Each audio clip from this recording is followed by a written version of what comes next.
Hello, and welcome to Introducing Me. I'm your host, Sarah. I started this podcast to get to know other people and lifestyles while discovering more about myself. Each episode, I will give a new guest a chance to discuss their background, culture, interests, or whatever they want to talk about to help increase all of our own worldviews. Today, I would like to introduce you to Karen White. Karen is here to talk about transitioning to being a woman after she retired from teaching. I know Karen because she is a professor emerita at Quinnipiac University, which is where my brother Matt went to college. And it was not very far from where we grew up. And Karen was very involved in the pep band, and I actually played a little bit with the pep band when I was in college. And I knew Karen as this very enthusiastic music lover. And so I was really excited to be able to reach out to her and say, hey, I'd love to be able to share your transitioning story with the podcast. So I'm grateful that she's here today. So thank you, Karen, so much. And why don't you say hello and introduce yourself? Hello. Yes, I am Karen White. My name has not always been Karen. Actually, legally, it was February 20th, 2020. So this year, right before COVID, that my name legally in Texas is now Karen Ann White. And legally in the great state of Texas, I'm a woman. And we're still working on that, of course. That I don't know how much detail everyone needs to get, but part of the transition process is that we need to get hormones. And so, if you will, Sarah, I'm going through puberty for a second time. Yeah. And we're not going to go there, but yes, parts of my body are increasing, and that's very nice. You know, and so, yeah, we won't go that direction, Sarah, but there we are. And I'm anticipating a very serious surgery coming up in, I hope, January. I've waited long enough where I'm going to be truly authentic, truly who I view myself as being. And yes, it's been an interesting life. 68 years as a male, 68 years, 38 of those 68 years as a professor, 7 years as a high school math teacher. And yeah, it's been a very interesting life. So, you mentioned how long you spent your life as a man.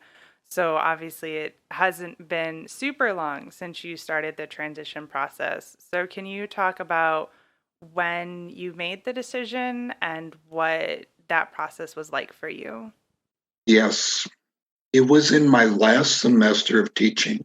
Technically, I'm a professor emeritus from Quinnipiac in 2013, 7 years ago. We moved, I'm saying we, because I was still married then, to Texas because our daughter, had twins. And my wife looked at me and I looked at her, and we both basically said, she's going to need help. So moved to Texas, became grandpa then. I'm still working on my title there. And life started to change in Texas. A little touching moment. One of my first time coming to visit the twins was at spring break in that last year at Quinnipiac, and I'm holding these two precious babies in my arm, and I'm crying happy tears because Grandpa has his granddaughters. So then I wasn't quite ready to retire, so I taught 3 years at the University of Texas in Austin. The University of Texas in Austin is a big university, about 50,000 students there, and quite a bit different than either Quinnipiac or Dakota State in South Dakota, where I'd previously been for most of my academic career. I had students from really just about every background, and it was very interesting. I had I had gays, I had lesbians, I had others that were transitioning. Some I knew about, some I didn't know about. Um, I had blacks, I had Hispanics, I had Muslims, I had atheists. I've had, almost any particular group was at a big major university. My freshman introduction to computing classes normally had about 75 students. And I learned from them the idea of inclusion, the idea of diversity, particularly, for somebody that was a white male in, professor with credibility and whatever, that the Muslim students were one of my big changes. Uh, because of 9/11, 2001, Muslims were all terrorists, well, particularly the Arabic ones, Um, and these people were not terrorists. They wanted an education. They wanted to go and get good jobs. And some of the stronger students I had were of a Muslim background. Some were strong in their faith, some not strong in faith. It's like that with Christians and Jews and whoever else. Some are strong and some are not strong in their faith. But that caused me to start reviewing my own acceptance of people. And in that last semester of that retirement year, 2016, so just about 4 years ago, 4.5 years ago, I say I was hit by a 2x4. I say a ton of bricks fell on me. I say I was run over by a Mack truck. My worldview changed, and it changed in a very drastic way. I didn't know people could change like this, but now I do. Down deep, I know that I was not the same and not ever going to be the same. That started, a very interesting thing. I found what I called a feminine self in me.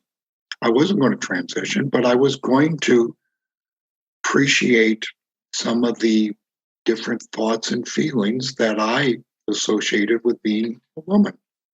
Not sure necessarily what that meant, but trying to be loving, understanding, caring.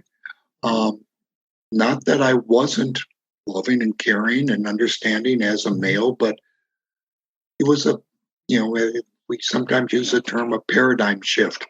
And I was just caught in the middle of that and embraced it. Now, so I very happily, my wife happened to be gone when this transition occurred in me. She was in Nebraska visiting our triplets. Yes, twins and triplets who are now all 7 years old. Anyway, and when she came home, I wanted to say to her, "Hi, dear, something has happened to me. I have found a feminine side to me." Now, I think probably everyone has a bit of a masculinity side and a bit of a feminine side. And for me, it was like this had been suppressed for years upon years upon years. So I retired and got bored. I don't know what to do when I am. As an aside, yes, I've been a musician. That is, if you can say, playing tuba is a music kind of activity. Um, when I was in Connecticut, Monday night was the Cheshire Symphony Orchestra. Tuesday night was the Quinnipiac Symphony Orchestra. Wednesday night was a little brass group for the church I was at. Thursday night the Hamden Symphony Orchestra, and Friday and Saturday we're playing at hockey games. With my every piece of clothing I could wear because I was always cold. Anyway, I I didn't have a life. I played tuba, and that was my life. Now I'm retiring and didn't have much of a life. Well, shortly after that, started to have some health issues. My blood pressure had been high over the years, and okay, well, it's high. So what? A lot of people have high blood pressure.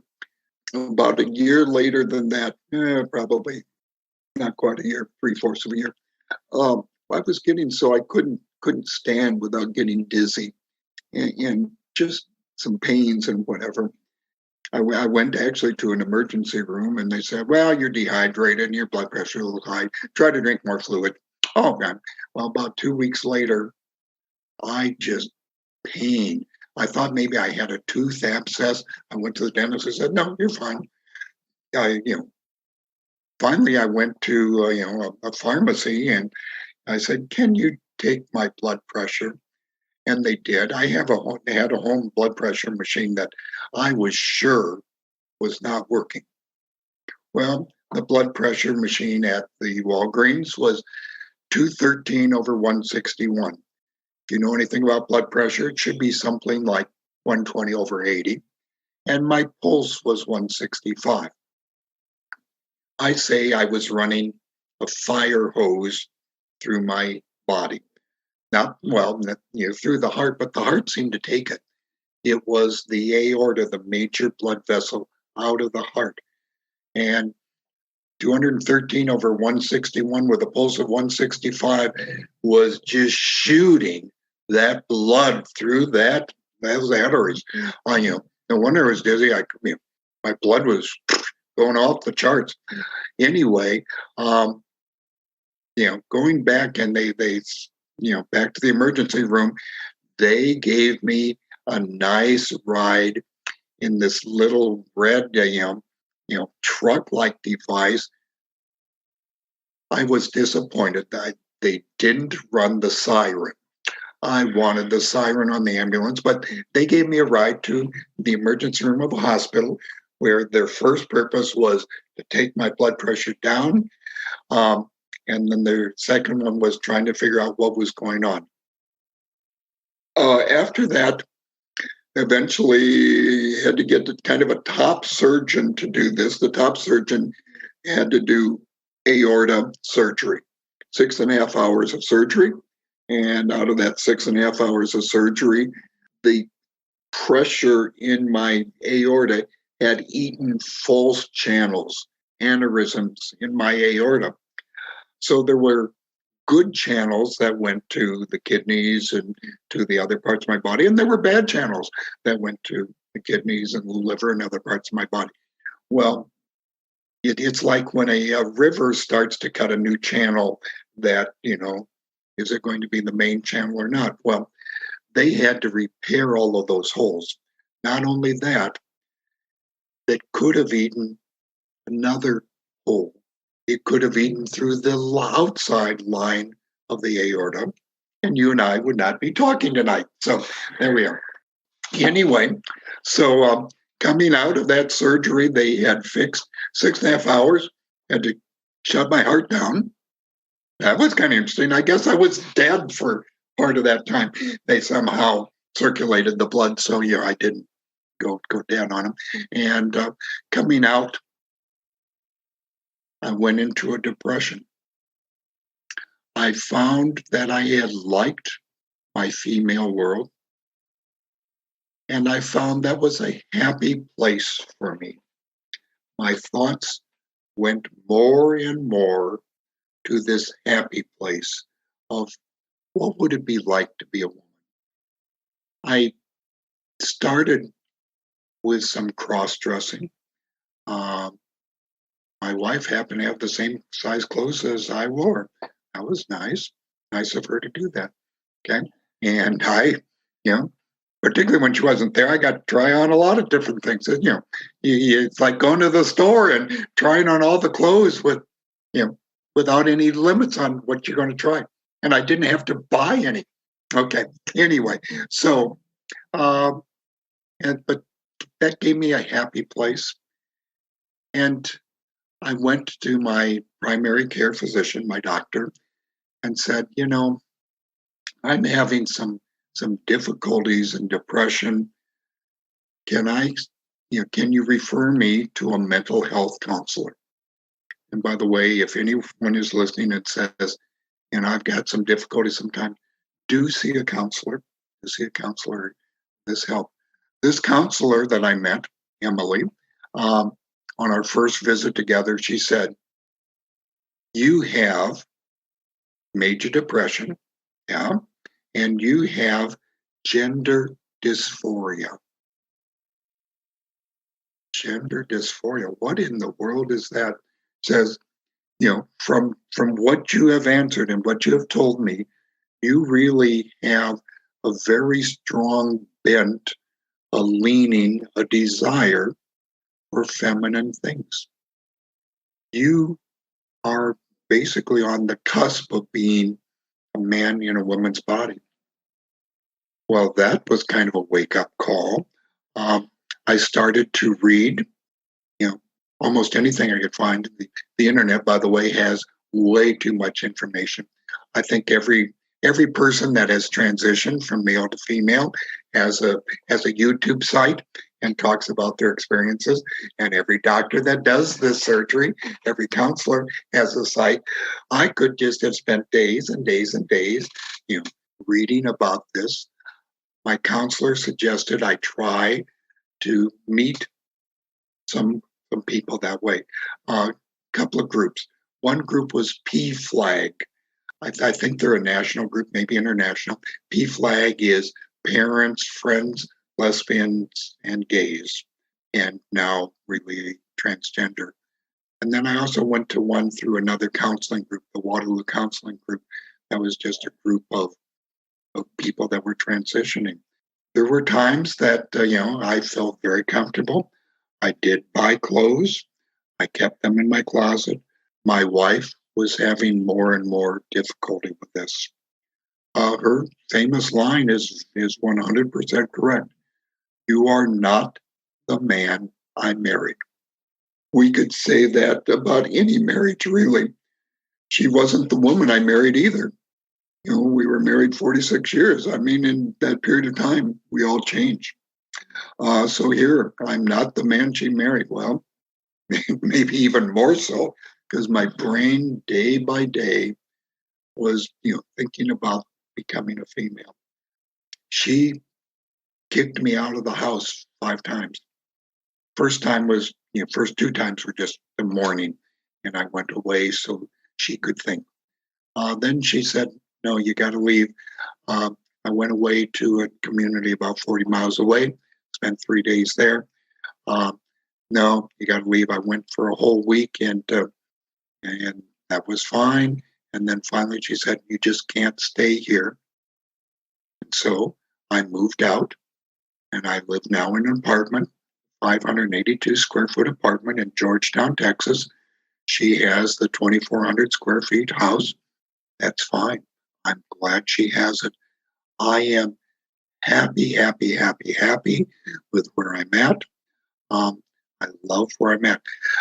Shortly after this, as I'm going on my own, doing some counseling yet, my counselor says, "Are you thinking about transitioning?" Yes. I had an appointment with my physician who reviewed my life and started me on hormones. The two hormones that people transition from male to female. I probably similar, but in reverse for the other way around. Females to male. By the way, I can't see why anyone would want to be a male. Being a female is like great. Anyway, okay, great. So yes, I'm on estrogen, and we'll come back to that one in a second. And I'm on a testosterone depressant that my last blood test was last week, and at that, my testosterone is so low it is like non-existent. My estrogen is good, but she wants it a little higher. I actually take my estrogen injections, with my own needle in my own buttocks, once a week, and I'm there. That's why my life and my body has changed. There have been rough times. I didn't want to get divorced, but again, my wife, you know, rightfully says, "You're not the man I married." And the divorce became final about a month ago. Seemed like it took a year plus to do that. My family. I have 2 children. I have a son in Nebraska and I have a daughter in the Austin area, Austin, Texas area. My daughter and I have had past tense, a great relationship. I had an absolutely wonderful relationship with my two granddaughters that are here in Texas. I have not seen any of my grandchildren for 2 years and a couple of months since September of 2018. That has knocked me down. Um, Being a professor means that I think I'm smart. Sarah, you know that's not true, but professors think we know it all. Well, I decided I didn't need to keep taking my, you know, antidepressant medications, and all of a sudden, lots of things rolled in on me, and I thought about harming myself. In other words, suicide. Well, one, don't go off your depression medications if you're going to do that. I ended up in a mental health hospital for 4 days, got back on my medication, and kind of learned who I am. Um, for those, this is not a visual thing. Behind me is a sign that says, "In everything, give thanks." On the other side of my room, I have a poster that says, "Love wins." My philosophy has changed greatly. I've been, in what I call the Judeo-Christian, philosophy. I find that this Jewish rabbi, not sure if he put it like that, you know, went out and talked to the poor and the needy, talked to the tax collectors, talked to fishermen. You know this guy anyway. What happened on the day he was born? Oh, shepherds! Come on now, shepherds. You know, what's on their boot? Well, probably sheep droppings. Okay, and they went in to see this baby. You know, if you and I went into a hospital and said, "Oh, I want to see a baby," and they would look at you and say, "You stink. You're a shepherd." Anyway, and fishermen. And I think this Jewish rabbi would say, "Hey, you are being authentic. You are not being a phony. You are not living your life that way." So, yes, we are, I'm making the transition. Um, and my faith has grown strong. I have three things that I'm going to add, and then we'll go back to Sarah and see where we're at. Um, One, uh, from the book of Micah, Old Testament, it says, "What does God expect of you?" And it says to love mercy, or no, love justice. This year particularly has been a bad year for justice. We've had Black Lives Matter, we've had riots, we've had all kinds of things. Love justice, show mercy, show mercy, and to walk humbly with God. Well, as a white privileged professor, become a still white, non-privileged, non-professor woman is like being kicked down the street. Yeah, you learn humility pretty quickly when you go through a transition like this. I've learned to be humble. The second one is from a lady called Dorothy Day. And Dorothy Day says, "I can only love God as much as the person I love the least." As I read that and meditate on that, I say, I'm not allowed to hate. The person I would probably hate is maybe the one I love the least, but I am not allowed to hate. I have to love everybody. The terrorist, I've got to love them. The people beating down my door and holding a gun to my head, I've got to love them. Um, Whatever. And the third one, it's, goes back to my teaching days. Nothing great was ever achieved without Enthusiasm. I am an enthusiastic, off the wall woman. Okay, Sarah, what do you have now for me to answer? I've answered way too much. I've taken up all your time. Hey, you're okay. I said at the beginning that it's a place for you to talk. Um, Sir, you unpacked a lot right there, and I appreciate all of it, and your willingness to share some of those harder moments. Not that I want to stick on the harder moments, but do you think that there will ever be a time when you're able to reconnect with your children and with your grandchildren? Absolutely. Now, Sarah, you're going to say, "Oh, I'm going to have to call the loony people, and you're going to have to go back to that mental health hospital." There are times, seems funny for me to say this, I've had visions. I've had a vision of my local granddaughters with me. I don't know when it's going to happen, but it will happen. Um, my son in Nebraska, I have on a scale of 1 to 10, at least it's a 2 or 3 with him. My daughter locally, on a scale of 1 to 10, it's minus 500. You know, but it will happen. It will happen. Uh, God, whoever he or she is, God is infinite. We human beings think we know all about God. Nah, we don't. God is so big and so infinite, and we're so caught up in our own life. Anyway, um, God can make anything happen, and I'm going to trust in God that He's going to make this reconciliation to happen.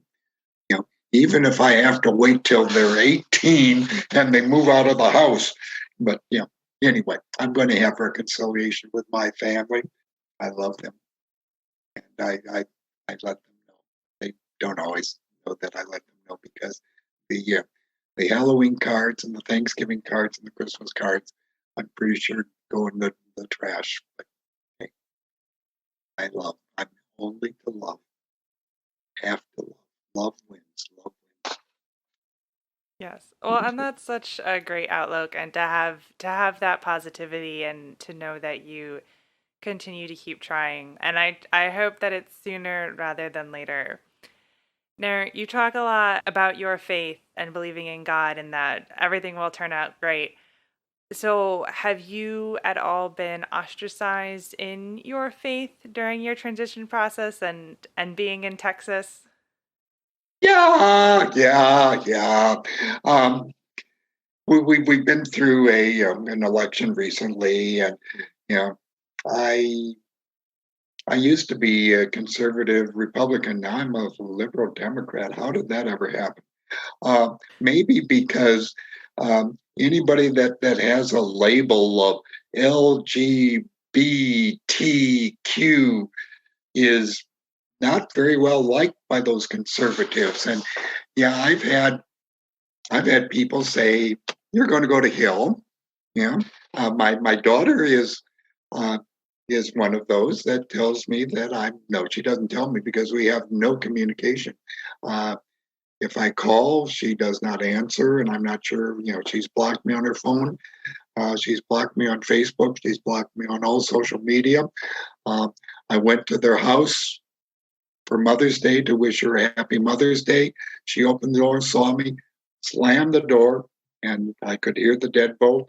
And my son-in-law came onto the porch to say, "You have to leave before I call the sheriff because you're stalking, you know, my wife." I wasn't stalking his wife. I was there to say Happy Mother's Day to my daughter. So anyway, yes, I have been ostracized. Um, I know there are people that look at somebody that's 6'1", that maybe does not have a nice, beautiful female voice, that maybe has some imperfections. I love who I am. Sarah, I have a life. When I had that surgery, I could have rolled over and died. I chose being a female. I chose being unique, special.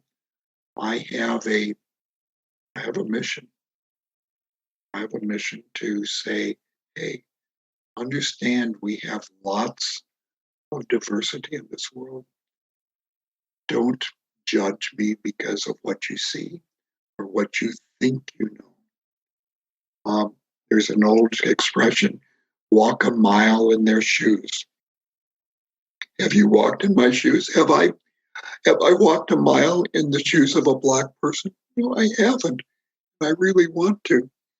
Have I walked a mile in the shoes of somebody else who's making some kind of major choice? In the shoes of a Christian that decides they want to be Muslim, or a Muslim that decides they want to be Christian and they're being locked out of their families? Have I walked in the shoes of, you know, a conservative Republican male who's now a liberal Democrat female?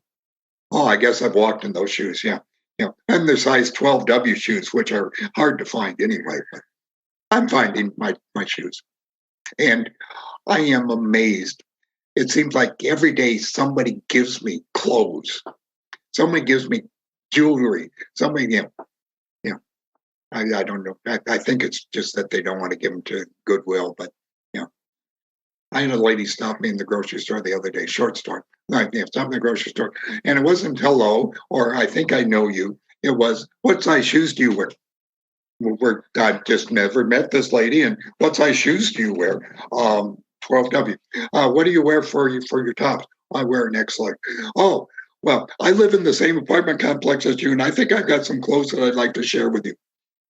Okay, you know, it's just kind of weird, and I guess that's what happens. But yeah, I love it. Life is so good, Sarah. Life is so, and we're going to live it with gusto and enthusiasm. And Elon. Yes, your enthusiasm is quite radiant and wonderful. Um, so do you, especially like with the pandemic, but also just more recently, do you have like good outlets of people that you can connect with and that help support you and things that keep you entertained in retirement? Yes, that's too short of an answer. Yes. When I went into the mental hospital a year ago, I was to play tuba in the Brushy Creek Brass Band at the local German restaurant for Oktoberfest. And I had invited several of my friends to come and listen to Oktoberfest and whatever. Well, they the police actually came to my door and almost pounded it down and took me directly to this mental health facility because I had said in a note to my wife that I was thinking about not being there in the morning. If I'm not here in the morning, i.e., if I'm dead. Okay. So the police just took me there and they took away my phone. They took away, computer. They took everything away. Okay. So I couldn't tell anybody, oh, by the way, I'm not going to be there to play tuba at the Oktoberfest. Well, this one friend in particular, she came to my apartment.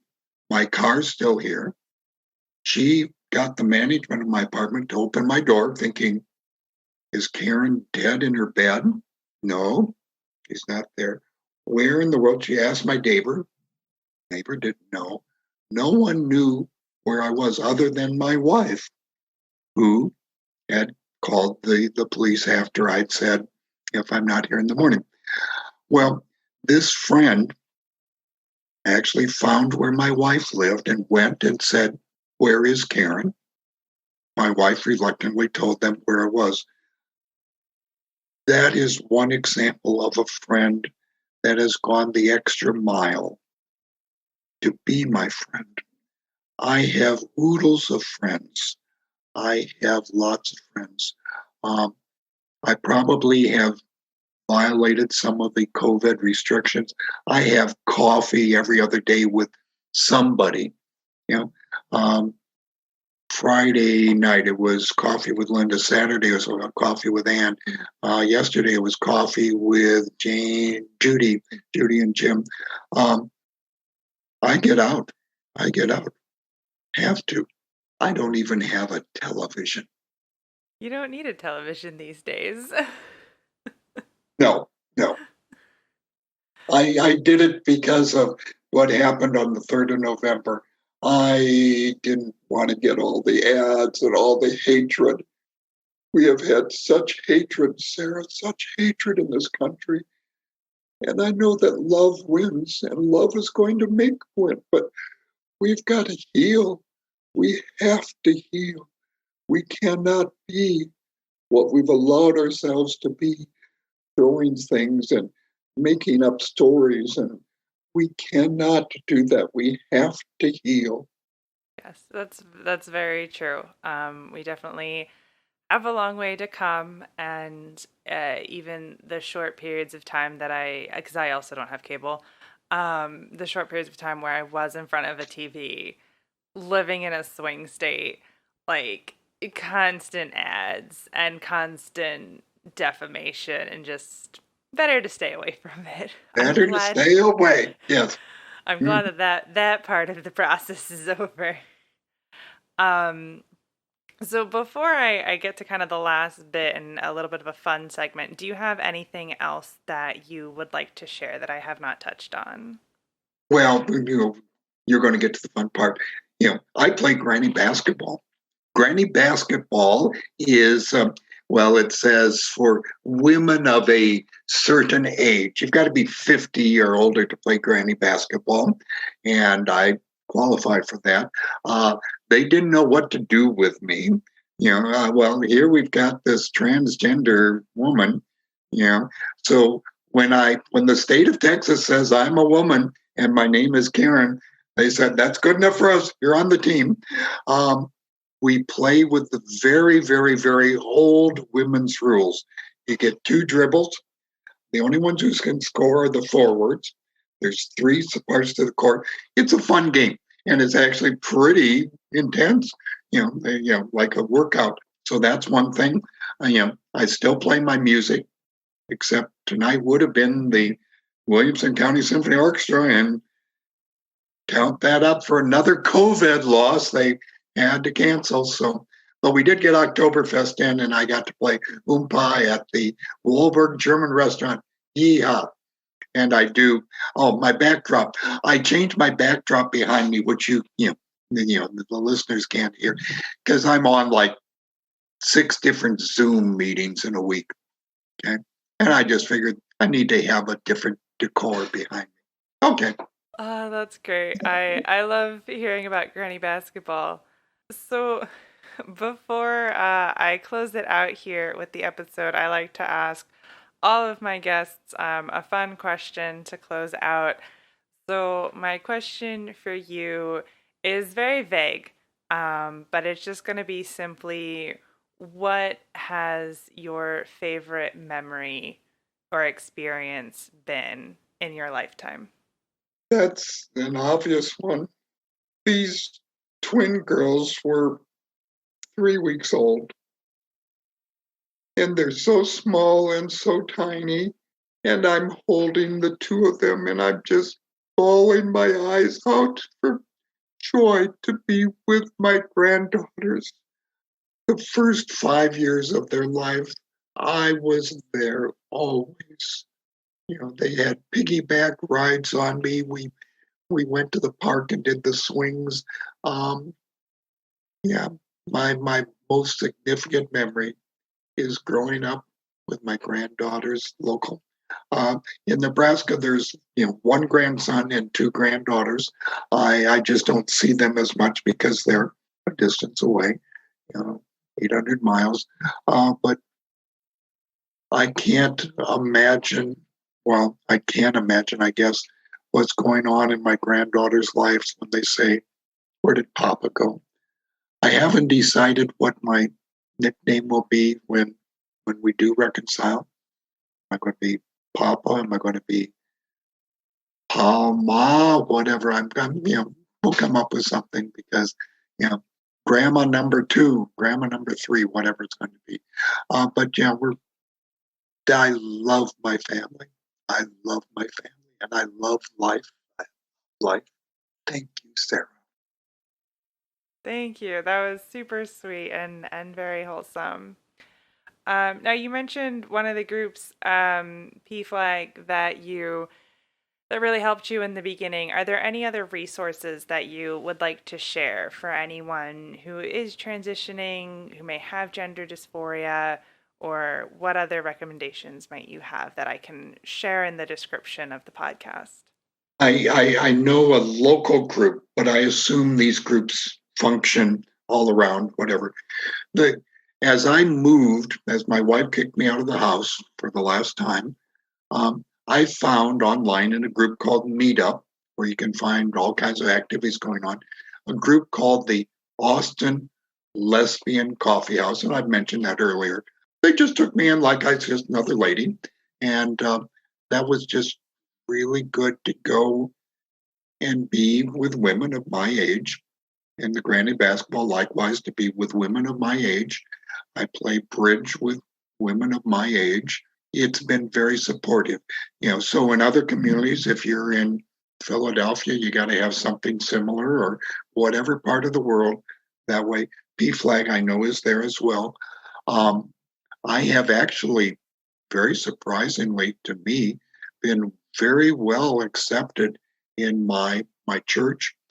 Um, I'll give the name. I'm actually, in a Catholic church, and you would say Catholic churches allow transgender women.